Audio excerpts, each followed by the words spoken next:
Hey.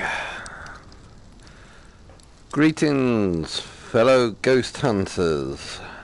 This is one of our chill out moments. One day a week, I am just gonna sit here at my little tent, in my little virtual world, watching the aurora borealis and look at the moon and just chill out and relax. But whilst we're here, I thought I might... there's a theory. Well, I say theories, not actually theories. They're hypotheses, really.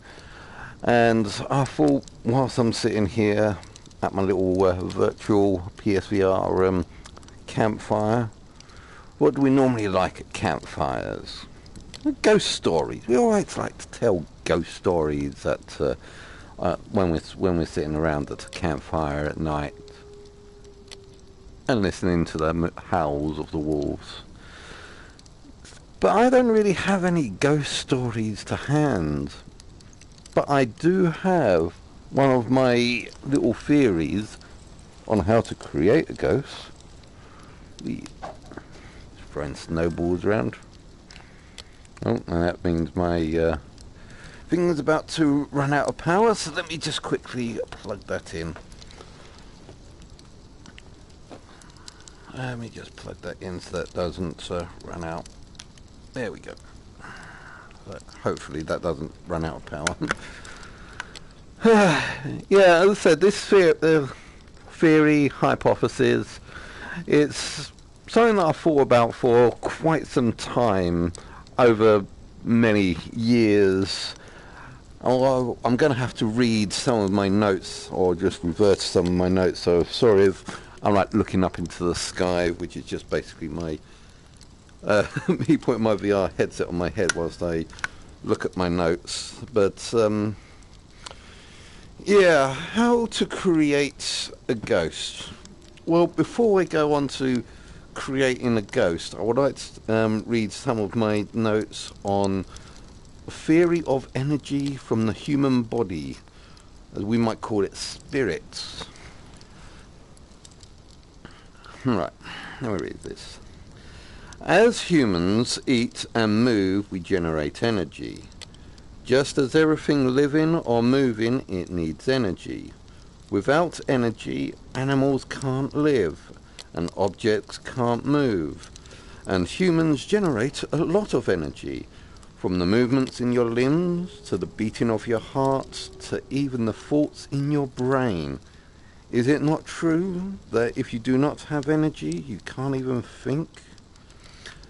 You don't have to be dead to prove this, but when people are so tired they can't stand upright, thinking is not one of the things that will come that thinking...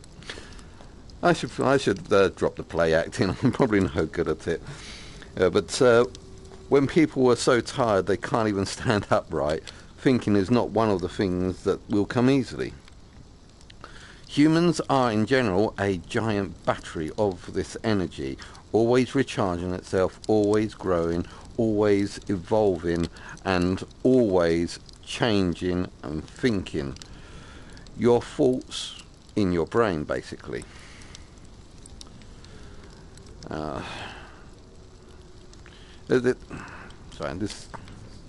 So I haven't really sort of scripted this. I'm just like reading the notes that I've just put down on my phone here, and hopefully it might come up to some sort of sense or some sort of conclusion.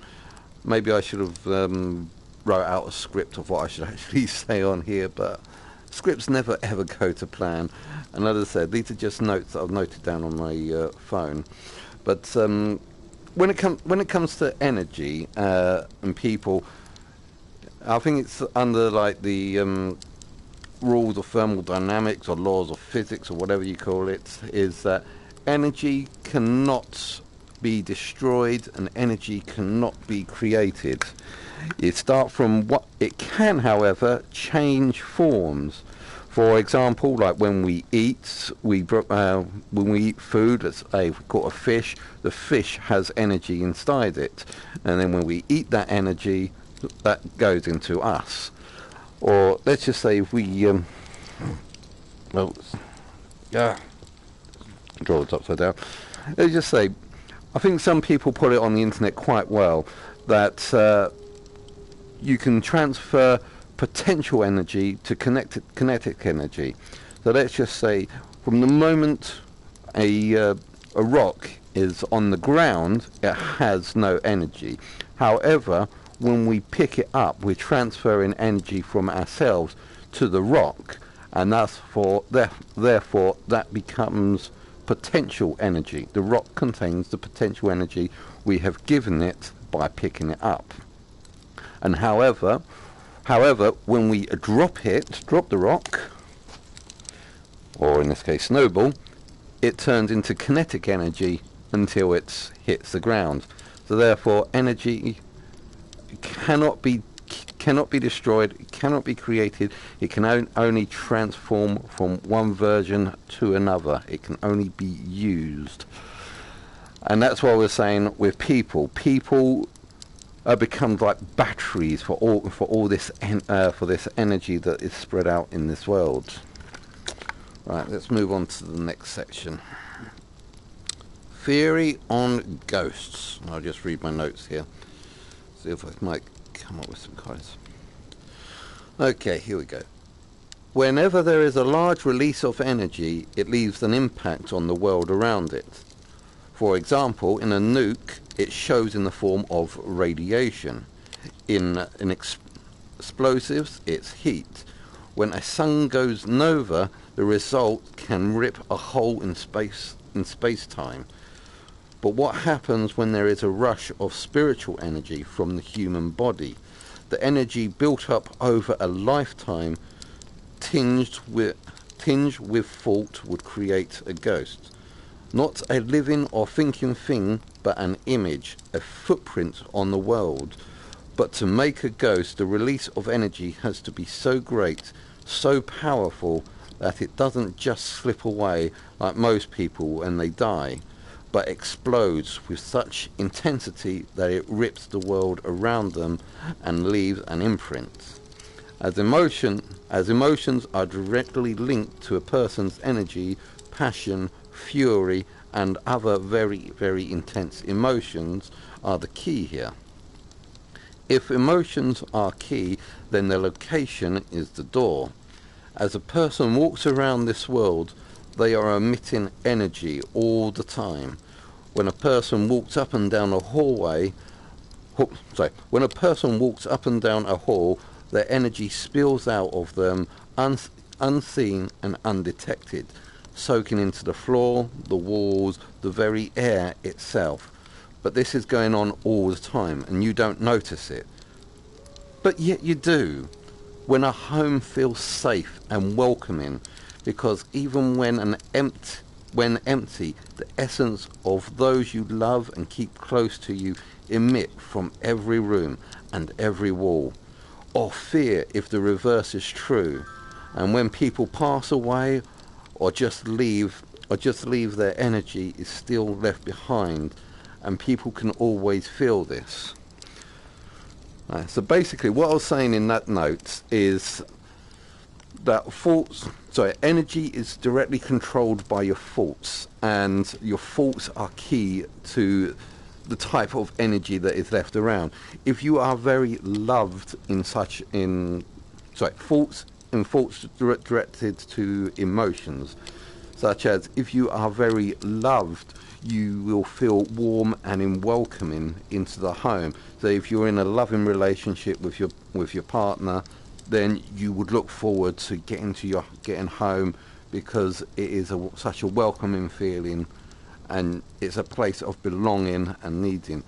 However, the reverse is true. Is if you are beaten, or if you're being attacked, then that is negative emotions. Those are hard thoughts going with hard emotions of places of tragedy, and therefore you would fear going to those sort of places.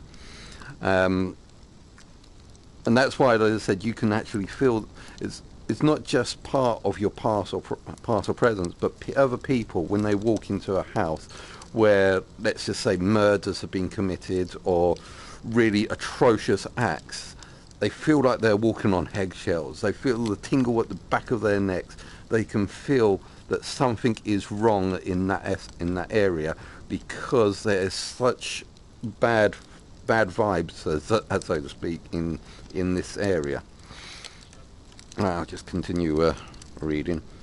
Oh, sorry, before I continue reading, I forgot to mention, some time ago I created what I would refer to as the Dark Vault.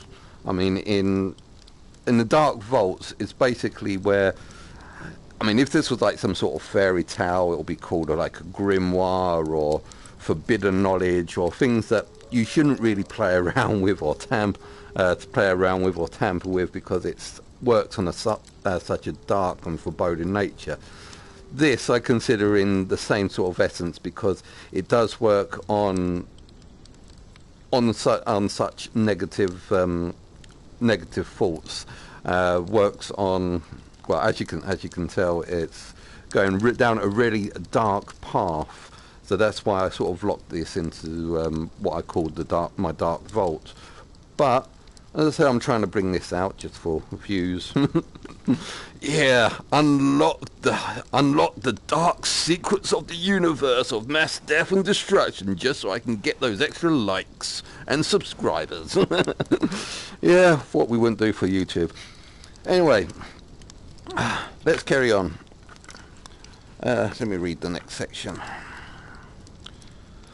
Where energy is absorbed into things around them, this also applies to the people around them.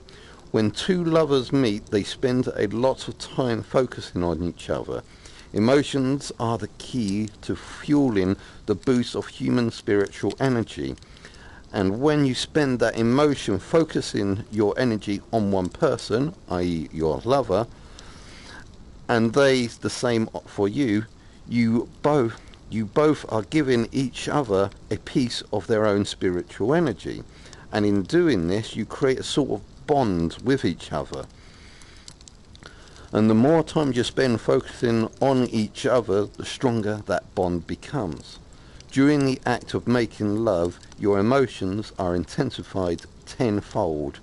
As long as you're getting involved in the act and not just lying back and thinking of England, painting the roof or just waiting for it to be over, you just basically, as long as you are involved with each other and you're not just waiting for it to be over, as long as you're emotionally involved in the act, then you're involved basically.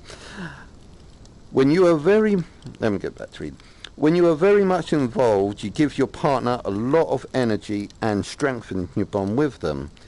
This is why, I'm wondering if I spelled this right, cancel that. This is why I think that's supposed to be think, this is why I think that players are just wrong so much. A player doesn't care for sexual partners they find. They just want to satisfy their own sexual desires. They don't shed any emotions to the conquests. They don't get attached in any way, but the person they take gives up their own energy to them and can bond themselves to them without even realizing it. Going back to those. Yeah, so basically what I was just trying to say there, when two people who are intimately involved with each other doing the act of lovemaking will increase their own spiritual bonds with each other. However, what I refer to as players are people who just go from one partner to another to another. They don't get as intense, the intense emotion, because they are not intimately involved. They're not emotionally involved. They're just after the sexual gratification. So therefore, the spiritual energy they spent will be of basically breaking themselves into pieces as they're giving their energy to multiple people, and therefore, in essence, sort of tearing their own spiritual selves apart.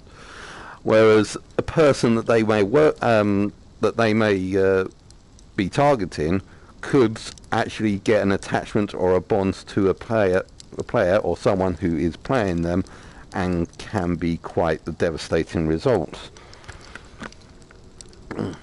But it depends. I mean, each case is unique, of course. All right, going back to ghosts. Keeping in mind that these are all theories to create a ghost. So, keeping in mind all these theories to create a ghost, you would need the following: 2 people bonded by passion in extreme love or fury.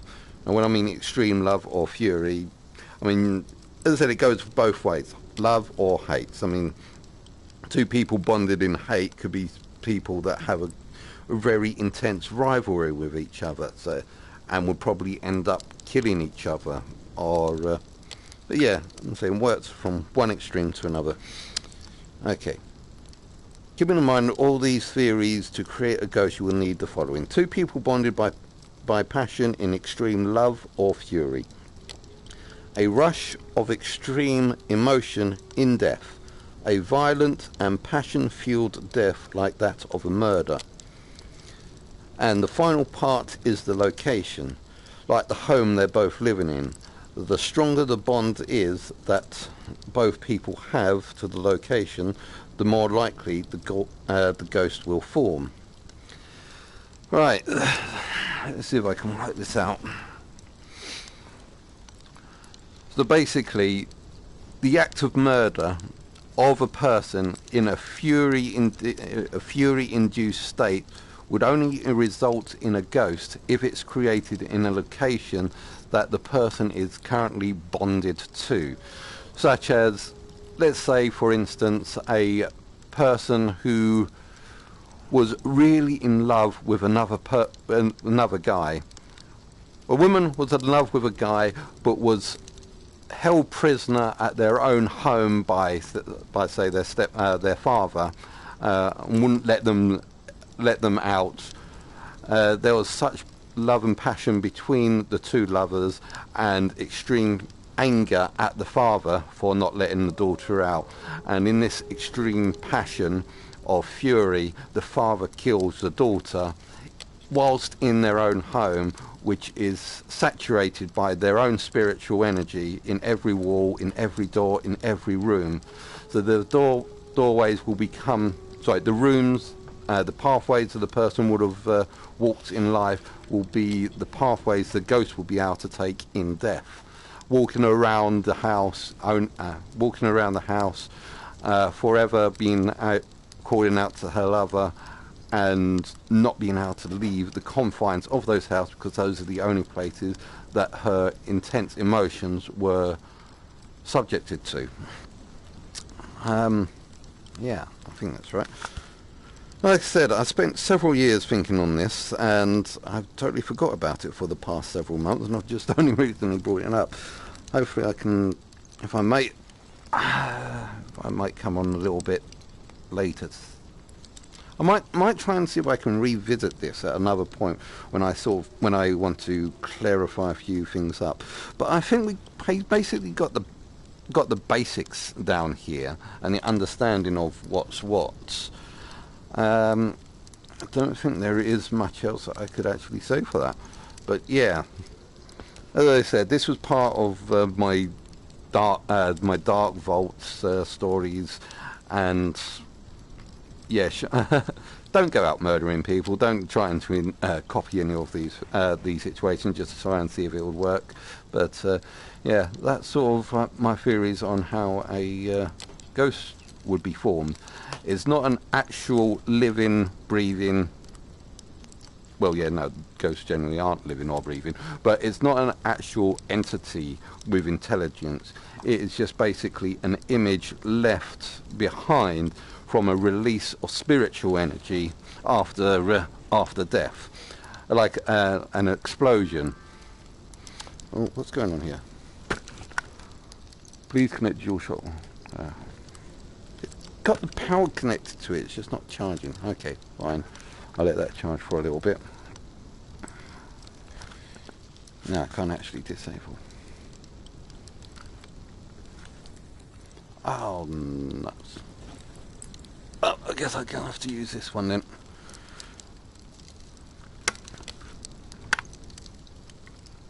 Is that even going to work? Sorry, I'm just having fun with my controllers. They've started to not work at the moment. That means I can't actually turn this off. Okay, but yeah. Sorry, there's so it's all about spiritual energy. I can't even turn this broadcast off, but there we go. Oh, and we're still on. Yeah, we're still on. Because I finally got one of the controllers to work. But yeah, I think I'll call that quits for now. If there's any questions you have or queries, maybe I can try and see if I can work answer them in the comment section down below. Please like and subscribe if you want any more thoughts on these. But yeah, hopefully you had fun, and I'll catch you in the next video. Right. Now, can I actually turn this thing off now?